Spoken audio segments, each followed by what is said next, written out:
oli ku BOCAT TV leero enkya ne luli BOCAT TV.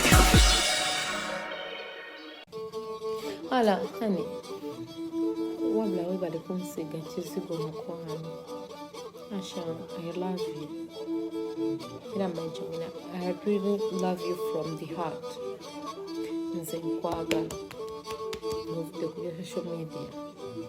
Yeah, nkwagala because watekamu effort nze mbeere bwenti okitegeera media kati banda bandi mweru banda bandi biki okitegeera naye it's your effort. I love you and I adore you because you made me a woman. Bana basajja bali bazinanga cow me sheep sige kaliga mashtegera.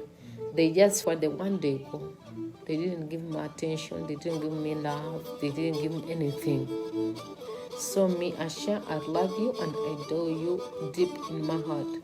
Atenze Asha, me I'm real. Nze ndi real Asha. Era bwemba nkwagala bwomu. I don't have any reason to add on those. When I love you alone Asha. Mshitegeera. Manje kudansana nenze wemba njagala gwe. Bonchawa I go in heartbreak, but love moves on. But I would like to get old with you, Asha. Njagala kaduwa nawe. Njagala mbere nawe. Because manje twatandikira nga bantu bakuvuma. The some people saying, oh, Asha is cute, is hunk. But Asha, me, I love you. Nze Asha nakula na mama wange through struggle. I cannot just say I go. No, I'm not that. Asha uchimanyi banga dumanyite. Nay Asha, me, I love you. I adore you. You're my life. Onjagadde nonjagala nebyencha. Omanyi naweerezako yo mayimba kanombo simanya kachike kayimba kalema. Semu yembe ngulinda kwengera obolimba and there's like, hey, Lema, real man are existing. Era Asha ndasema chua. Wala Asha nze nkwagala come what come may. Kamaro ku entertaining bano. Mbwe love. Asha, me, I love you. Ate Asha, I will be one last lady standing for you.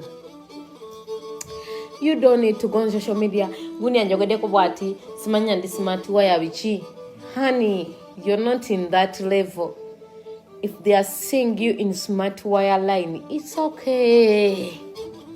If they are seeing you broke, it's okay, honey. Your queen, I'm here. I'm a warrior, I'm a fighter. And actually, let me tell you, boo. Nze nasoma Jobu. Ekitabo kya Yobu mu Bible.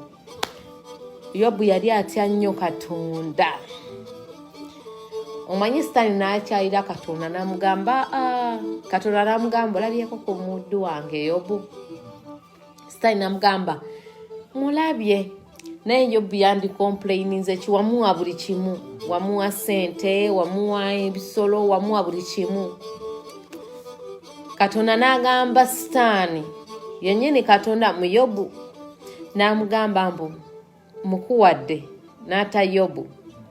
Kankubuulireko be ne mukazi wa Yobu yamugamba ekintu eki nti Katonda kyo akikoze eki akivuddeko.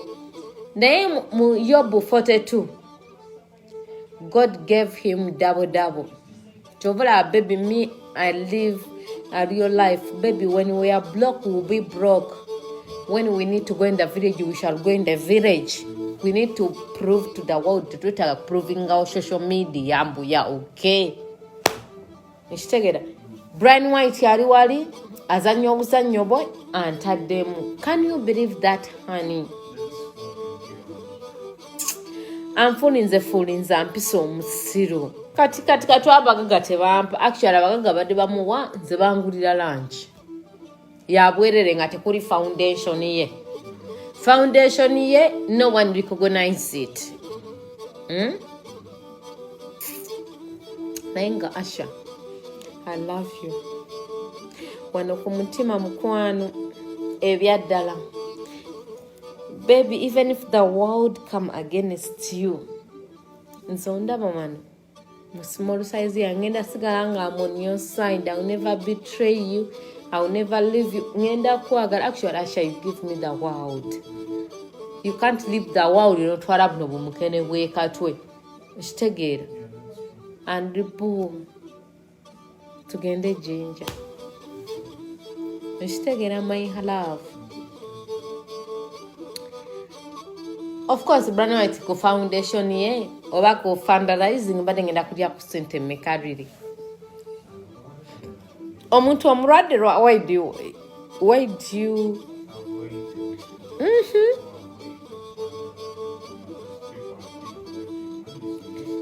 yeah. I know. Why is he even avoiding to receive funds? You're broke, baby. What did I for you broke? Brand White, you're broke. If you're not broke, you don't need fundraisation. Go in the hospital. Bana, omuntu atuko bulungi ne bumugwako temumbulira. Baby, maika wen. Oboje yakala kakana.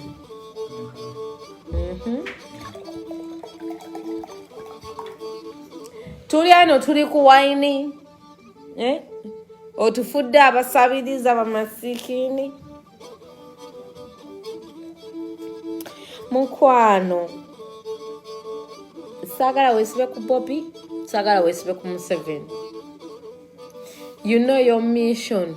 Nze sagala dem kundetako mazigo, by the way kankubulire.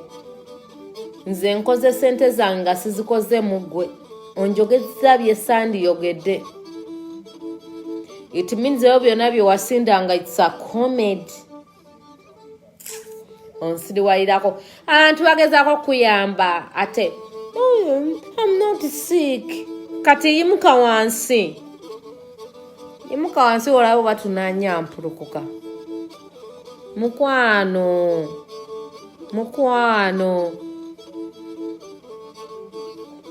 Mukwano, we are not here that we are entertaining you. We in the name MC Rich to entertaining. Bade bachita batyecho sanitation vandalizing. Tuwale tukoede ufindizing yokusoroza sente. If you have money, go in the hospital. Stop pretending. You don't come, Brian. Omanyimbo abada inducing okuraba Museveni. Through me. It means you're not sick. Kubanga Museveni yandibadde kubamu kuba gundi. Kuba fundraiser. And I'm here just asking myself right about go what? In State House. Why? Why they just in State House? Why they did that? Mukwano, my problem is you don't make me a beggar. Me, when I need a fundraisation, I'll come out. And you know what other one I'm gonna come out? I have my big enemies, the blogger. But they will post that immediately. So you don't use me for selfie. No manyimbo, mani.